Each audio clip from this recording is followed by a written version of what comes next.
네덜란드의 유명한 화가 렘브란트라는 사람이 있는데요. 이분은 안타깝게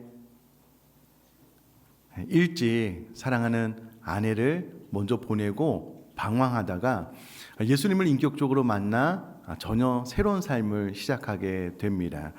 이분이 그린 너무나도 유명한 명작 가운데 엠마오로 가는 두 제자가 있고요.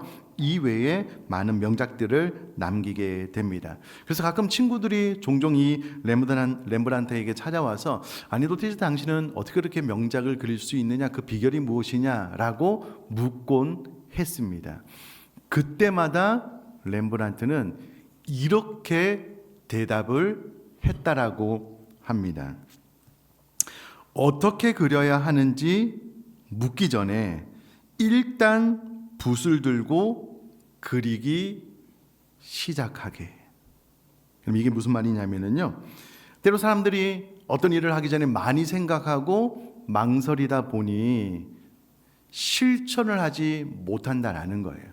그래서 때로는 실천을 먼저 해보는 것이 좋은 그림을 그리는데 더 도움이 된다라는 말을 권면을 해 주었다라는 것입니다. 사랑하는 성도님들, 지난주에 우리는 예수님의 생일을 맞이해서 예수님께서 가장 기뻐하시는 크리스마스 선물을 준비해서 드리자라는 말씀을 나누었습니다.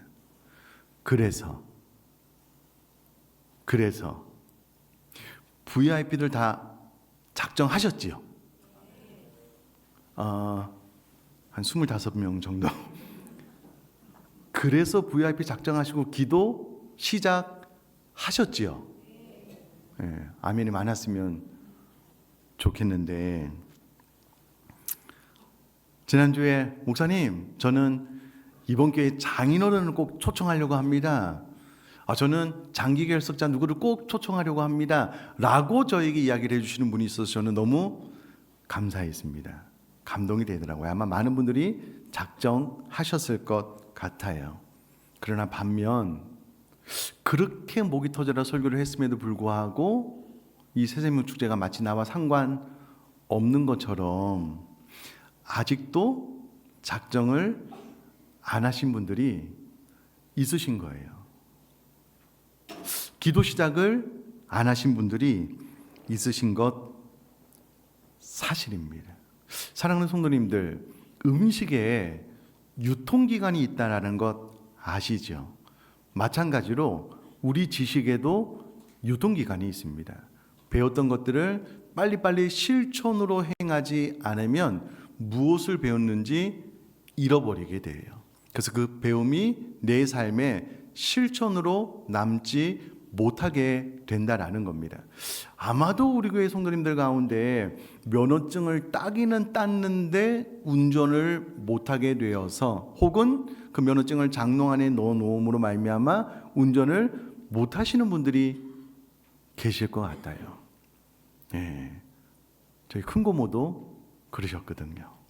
면허증을 땄는데 운전을 못해요. 면허증이 있긴 있는데 사용을 안 해보니 사용할 수 없는 자격증이 된 것이죠. 하나님께서는 우리에게 전도할 수 있는 전도 자격증을 주신 줄 믿습니다. 사용을 해야 되잖아요. 사용을 안 하면 그것이 있어도 무용지물이 될 수 있다라는 것입니다. 이제 새생명 축제가 3주 앞으로 다가왔습니다. 저는 우리 교회 모든 성도님들 중에 시작도 하지 못하고 포기하는 분들이 없었으면 좋겠습니다. 아멘이시죠? 그럼 이것이 나와 상관없는 일이다라고 생각하고 또 그냥 잠깐 참으면 아무것도 안 하고 기다리면 지나가면 끝나겠지라고 생각하지 않으셨으면 좋겠어요. 그래서 오늘 한 번 더 예수님께 가장 기쁨이 되는 크리스마스 선물을 드리기 위해서 당신의 마음이 있는 곳에라는 제목으로 말씀을 좀 나누도록 하겠습니다. 사랑하는 성도님들, 아마 기억이 오래 전이어서 기억하실지 모르겠지만 옛날에는요, 우리 자녀들의 생일 축하를 집에서 했습니다. 요즘은 이제 파티룸에서 많이 하는데요, 우리 사랑하는 자녀들이 첫 생일에 그 유치원 친구가 되었던 초등학교 친구가 되었던 집으로 초청을 한다라고 생각을 해보셔요. 부모님, 우리가 최선을 다해서 음식을 준비해 놓고 집도 잘 꾸며놨습니다. 우리 아이의 친구들이 오면 줄 선물도 잘 준비를 해놨습니다. 사랑하는 내 자녀가 과연 친구들이 얼마나 올까 조마조마하면서 기다리고 있는데 아무도 안 왔어요. 그때 부모님의 마음은 어떨 것 같으셔요? 모든 준비가 다 끝났습니다. 음식도, 우리 사랑하는 자녀의 친구들이 오면 줄 선물도, 또 집도 잘 장식을 해놨어요. 아무도 안 온 거예요. 그 앞에서 좌절하고 실망하고 눈물을 흘릴 자녀들을 바라보면서 부모인 우리들의 마음은 어떨 것 같으셔요? 잠깐만 몰입을 해보면 여러분 마음이 무너질 듯 아프지 않겠습니까? 새수명 축제가 3주 앞으로 다가왔습니다. 우리 옆에는 빈자리가 있어요. 하나님께서 너무나도 이 귀한 잔치를 우리에게 허락해 주시고 모든 준비를 다 끝마치시고 우리 청년들이 열심히 액션 뮤지컬 죽임 당하신 어린 양 준비하고 있고 저도 벌써 어떤 메시지를 전해야 될지 준비를 거의 다 해놨습니다. 초청만 하면 돼요. 여러분 아무도 오지 않아서 빈자리도 그대로 남아있고 하나님의 마음은 무너져 내리는데 자녀인 우리들이 전혀 아버지의 마음에 관심이 없는 거예요. 뭐 그러거나 말거나 뭐. 그럼 이게 자녀의 마음일까? 부모의 마음을 단 1도 헤아리지 않는 불효자식 아니겠냐고요. 우리가 사랑하는 자녀들의 생일 잔치에 친구들이 오지 않았을 때 그 무너져 내리는 마음을 생각을 해본다면, 하나님의 아버지의 마음을 잘 헤아려 본다면 그냥 그렇게 있을 수는 없지요. 자, 그런데 여러분 이게 어렵고 힘든 일이냐? 그렇지 않습니다. 여러분들의 친구, 여러분들 가족 가운데 예수님 믿지 않는 분들 단 한 명도 없다면 그건 축복이고요. 대부분 다 있잖아요. 그러면 그분 이름 적으시면 됩니다. 기도하기 시작하시면 돼요. 기회가 되면 차 한잔 마시고, 기회가 되면 식사하시면서 마음속에 내가 간절한 마음으로 친필로 적어놓은 이 초청장 전달해 주시면 되고요. 전화를 했더니 오랜 내 VIP가 혹은 장기결석가 전화를 안 받아요. 그럼 기도하는 마음으로 우체통에 넣기만 하면 됩니다. 결과는 하나님께서 책임져 주실 거고요. 결과는 우리의 몫이 아닙니다. 근데 여러분 이것도 안 하겠다고요? 그 VIP 한 명 정해서 그냥 이름 적고 기도하는 것도 안 하겠다고요? 그것도 지금 안 하고 계신다면 사실은 이것은 제가 담임 목사로서 너무 속상하는 일입니다. 너무 안타깝고 가슴 아픈 일이에요. 저뿐만 그렇겠습니까? 하나님께서 도대체 의정부 비정규 내 자녀들은 내 마음을 조금이라도 헤아릴까? 이 천국 잔치를 마련해 놓고 2명도 아니고 딱 1명 초청하라는데 그것도 안 한다면 내 마음을 헤아리는 나의 자녀일까? 여러분 그렇게 생각하지 않겠냐고요. 여러분 초청은 의무가 아니고 특권입니다. 초청은 좋은 소식을 전하는 것입니다. 여러분 제가 이번에 기도원 올라가서 해야 될 일은 이제 내년 표 3달 쉐마의 말씀을 12월 전체를 주석을 다 찾아가면서 이 본문이 어떤 의미인지 다 찾아서 정리한 거, 그 일 다 했고요. 또 기도원 올라갔으니 당연히 기도하는 일인데 이번에 특별한 체험을 했습니다. 내년에 표가 되는 메인 텍스트 다니엘 플랜이라는 책이 400페이지가 넘어요. 이미 제가 이 앞전에 목양실에서 이틀 동안 다 읽었거든요. 문제는 기도원 올라가서 한 이틀 정도면 다 요약할 수 있겠지라고 생각하고 올라간 거예요. 근데 기도는 올라갔는데 제가 그동안 이제 유튜브를 보면서 AI 관련된 좋은 영상들을 제 개인 카톡으로 보내놓은 게 있거든요. 그걸 1시간 동안 시청을 했어요. 그러니까 AI는 요렇게 이용하면 되는 거구나 라고 깨닫고 제미나이라는 것을 통해서요 다니엘 플랜 1, 2, 3, 4, 5장을 요약해줘. 요약하고 난 다음에 좀 더 쉽게 해줘.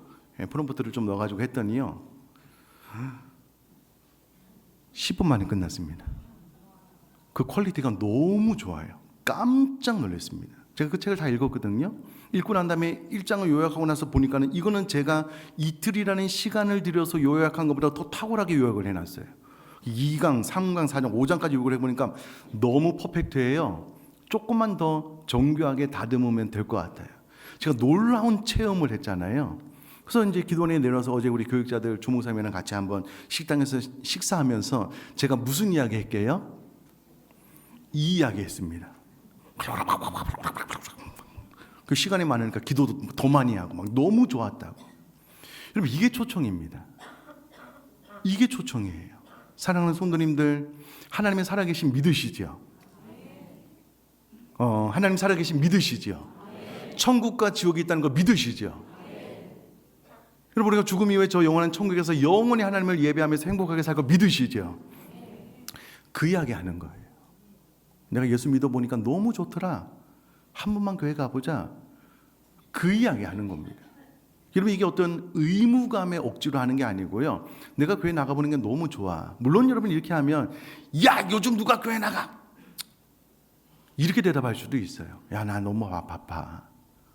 너나 잘하세요. 이렇게 할 수도 있죠. 그러나 그런 것들에 주눅들 것이 아니고 초청하시면 돼요. 초청하시면 됩니다.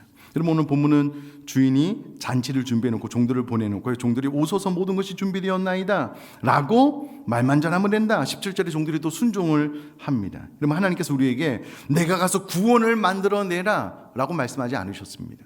구원의 잔치는 하나님께서 다 마련해 놓으셨어요. 우리는 초청만 하면 돼요.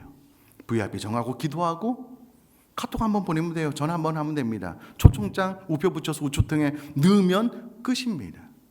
그것만 하면 되는 거예요. 그럼 잔치상은 하나님이 다 차려 놓으셨기 때문에 우리는 초청만 하면 된다라는 거예요. 자, 그런데 이제 이 과정 가운데 우리가 좀 두려워하는 것이 무엇이냐면 거절에 대한 어떤 상실감, 두려움이 있으신 것 같아요. 그럼 오늘 본문에 나와 있는 초청은 두 번째 초청입니다. 이때 당시의 잔치의 초청은 가장 먼저 종을 보내서요. 우리 주인이 몇 날 며칠에 이런 잔치를 합니다. 꼭 와주세요. 와주시겠습니까? 확답을 받기도 하고 한번 안내를 한 첫 번째 초청이 있고요. 두 번째는 초청한 당일날 가서 혹은 전날 가서 내일 혹은 오늘 지금 잔치가 벌려져 있습니다. 와주십시오 라고 두 번 초청을 하게 되는데 오늘 본문에는 두 번째 초청을 의미합니다. 그런데 아마도 첫 번째 초청 때 내가 가겠습니다라고 약속한 사람들이 있었을 텐데 한 사람은 밭을 샀으니 가봐야 한다. 한 사람은 소 5겨레를 샀으니 내가 시험을 해봐야 된다. 한 사람은 장가 들었으니 나는 못 가겠다라고 각각 거부감을 나타냅니다. 거절의 이유를 보면은요, 다 나쁜 일이 아니에요. 각자 자신의 삶에 중요하고 소중한 일 때문에 거부를 하게 됩니다. 우리도 전도를 하다 보면 나 바빠. 야, 교회 너나 잘해. 세상에 얼마나 지금 교회를 욕하고 있는데 교회 나가라고 해. 다 필요 없어. 여러분, 이런 거절을 받을 수도 있지만 그러나 여러분, 우리가 기억할 것은 이 거절은 나에 대한 거절이 아닙니다. 초청에 대한 거절이고요. 하나님께서 마련해 놓으신 이 가치를 모르기 때문에 거절하는 것이니, 여러분, 내가 초청을 했는데 상대방이 거절을 해서 그러므로 내가 거절받았다라고 생각할 필요가 없습니다. 내가 거절받은 것이 아니고요. 초대에 응하지 않겠다라는 거절이기 때문에 이 거절에 상실감을 가질 필요가 없다라는 겁니다. 무서워하거나 두려워할 필요도 없습니다. 우리는 초청만 하면 되는 겁니다. 자, 그런데 오늘 본문에 보면 사람들이 거절했을 때 여러분, 주인이 다 때려쳐야 되겠다. 잔치 안 해. 여러분, 이렇게 스토리가 끝나지 않습니다. 첫 번째 사람들이 다 거절을 했더니요, 이 잔치는 여전히 유효하고 지속되고 있는데 오히려 주인은 더 적극적으로 이렇게 이야기를 합니다. 21절 앞에 보면 빨리 시내의 거리와 골목으로 나가서 가난한 자들과 몸 불편한 자들과 맹인들과 저는 자들을 데려오라 라고 이야기를 합니다. 자, 그러면 이렇게 생각을 해야 되겠죠. 우리가 초청을 했는데 거절을 당했어요. 그럼 나에 대한 거절이 아니고 이 잔치에 대한 거절이니까 여러분, 낙심하고 좌절하지 말라는 거예요. 그런데 여러분, 이 거절은 이 잔치가 끝나는 거절이 아니고 또 다른 사람들을 초청할 수 있는 방향의 전환을 가져다주는 거절이기 때문에 이 거절은요, 거절로서 끝나는 거절이 아니고 새로운 출발, 새로운 VIP를 초청하면 된다라는 새로운 방향으로 흘러가게 하는 거절이다라는 거예요. 그러므로 여러분, 우리는 이 거절을 나에 대한 거절로 받고 상심하고 좌절하지 말고, 내가 초청하려고 하고 기도했는데 잘 안 됐어요. 그러면 하나님께서 나로 하여금 다른 대상을 초청하라고 하는 것이구나 라고 생각을 하고 그 방향을, 시선을, 기도를 그쪽으로 향하면 됩니다. 그리고 이 과정 가운데 종들이 스트레스를 받았다? 전혀 없어요. 이 잔치는 주인의 잔치입니다. 종은 주인이 시키는 대로만 해요. 초청했는데 안 됐어요. 주인이 다른 사람을 초청을 해요. 네, 가서 다른 사람 초청하고 있습니다. 우리가 해야 될 일은 이와 같은 일이다라는 것입니다. 여러분, 여기서 우리가 기억을 해야 될 것은 주인은 종에게 성공을 요구하고 있지 않습니다. 초청했는데 실패했어요. 야단치지 않아요. 주인이 종에게 요구하는 것은 성공이 아닙니다. 주인이 종에게 요구하는 것은 순종인 거예요. 내가 시키는 대로 하면 돼. 안 와? 그럼 다른 사람 초청해. 강권하에 데려와. 이렇게 하는 게 초청의 원리라니. 여러분, 혹시 거부감에 대한, 거절감에 대한 어떤 상실감, 두려움 좀 편하게 내려놓고요. 초청이 안 됐어요. 그럼 하나님께서 다른 사람을 초청하라고 하는 거구나. 이렇게 생각을 해주시면 좋을 것 같습니다. 자, 종들이 두 번째 갔는데도요, 자리가 오히려 남아요. 그래서 23절에 주인이 이렇게 명령합니다. 우리 23절 한번 같이 읽어볼까요? 시작. 주인이 종에게 이르되 길과 산 울타리로 나가서 사람을 강권하여 데려다가 내 집을 채우라. 아멘. 여러분, 여기서 강권하여라는 말을 그냥 어감 그대로 받으면 마침 그냥 멱살을 잡고 끌고 와 그런 느낌 같은데 그렇지 않습니다. 원어로 보니까는요, 억지로 잡아 끌라는 뜻이 아니고요, 포기하지 않는 열정으로 끈질기게 설득해라라는 것입니다. 물론 처음부터 다 이렇게 하면 좋겠지만 처음에 VIP를 작정했는데 초청에 응하지 않아요. 다른 사람을 초청했어요. 왔는데 자리가 비어요. 그러면 또 다른 사람을 해서 강군하에 데려다 이 집을 다 채웠으면 좋겠는데 그때는 포기하지 않는 열정으로 끈질기게 설득하라라고 이야기를 하고 있다라는 겁니다. 그럼 처음으로 돌아가서 우리 사랑하는 자녀 첫 생일 파티인데 아무도 안 온다. 그것이 나에게 아무렇지도 않다. 이거는 말도 안 되는 일이잖아요. 그러니까 그와 같은 간절한 마음, 하나님 아버지의 마음을 생각하면서 가능하면 최선을 다해서 설득해라. 끈질기게 열정을 가지고 포기하지 말고 초청해라 라고 이야기를 하고 있다라는 겁니다. 여러분, 교회 오셔서 우리 성도님들을 뵈면은요, 새가족분들도 그렇고, 야, 우리 교회 성도님들은 왜 이렇게 밝으셔요? 행복한 분만 사시는 것 같아요 라는 이야기를 제가 새가족 신방 가면 종종 듣습니다. 네, 여러분, 우리 성도님들의 가정사를 돌아보면 참 말로 설명하기 어려운 많은 아픔과 고난, 어려움들이 그 안에 있으셔요. 그러나 예배하러 나올 때 그냥 웃으면서 감사로 예배하는 것입니다. 힘들지 않은 사람이 누가 있겠냐고요. 그럼 세상 사람들도 똑같습니다. 가면 그냥 웃으면서 잘 사는 것 같지요. 그러나 그 안에 말로 설명할 수 없는 죄의 고통과 또 가정불화, 또 너무 삶의 무거운 짐으로 인한 고통, 고뇌들 가득 차 있습니다.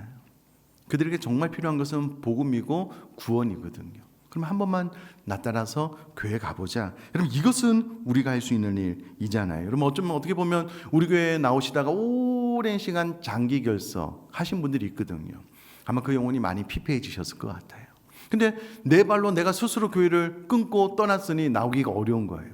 이때 내 삶이 너무 고달프고 힘든데 누군가가 한번 내 손가락 끝 손톱 한번 잡고 이끌어주면 내가 못 이기는 차고 내가 따라갈 텐데 라고 생각하는 분이 있을까요, 없을까요? 있어요. 진짜 있습니다. 희한해요. 이렇게 손 내밀고 기다리고 있는 거예요. 내 손가락 하나 잡아줘. 이런 분들이 있어요. 그런 분들 우리가 작정하는 거예요. 기도하는 거예요. 야, 오래간만에 얼굴 한번 보자. 차 한잔 마시자. 밥 먹고 교회에서 오후 시간에 가서 차 마시래. 가서 차 한잔 하자고. 좀 그렇게 하면 못 이기는 채하고 따라올 분들이 있다니까요.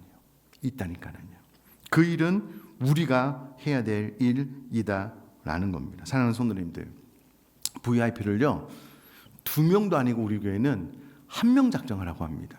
이전 교회에서는 5명, 10명도 작정하라고 해요. 그 중에 한두 명 얻어 걸리라고. 근데 우리는 그렇게 안 해요. 2명도 말고 2명 작정하면 너무 좋지만 1명만 작정하셔도 돼요. 여러분, 자, 이제 저를 한번 봐주셔요. 사랑하는 성도님들, 1명 작정하는 거 어려워요, 쉬워요? 1명은 작정할 수 있잖아요. 1명 작정해서 그냥 여러분 펜 들고 이름 쓸 수는 있잖아요. 하나님 아버지의 마음을 생각한다면 이름 적어놓고 오가면서 기도할 수는 있잖아요. 그 이름 써놓고 냉장고에 붙여놓고 밥 먹으면서 반찬 끓이면서 하나님, 이 친구 좀 우리 가족, 이 직장 동료 하나님 좀 구원해 주셔요. 내가 이 초대장 만들어서 보낼 텐데 이거는 할 수 있잖아요. 여러분, 못하면 제가 해드릴게요. 이거는 할 수 있잖아요. 그리고 초청장 교회에서 순례님 통해서 나눠주면 거기서 자필로 그냥 몇 자 적어서 우표 보내서 우체통에 넣어서 보내세요. 아니면 그 이미지 달라 그래서 카톡으로 보내세요. 이거는 할 수 있잖아요. 이거는 우리가 해야 된다는 거예요. 신기하게도요, 지난 주일날 크리스마스 선물 설교하고 난 다음에 작정하셨습니까? 일부 예배 때도 대답이 많지 않아요. 희한하죠. 그렇게 어려운 게 아니에요. 우리들의 결심이 남았을 뿐입니다.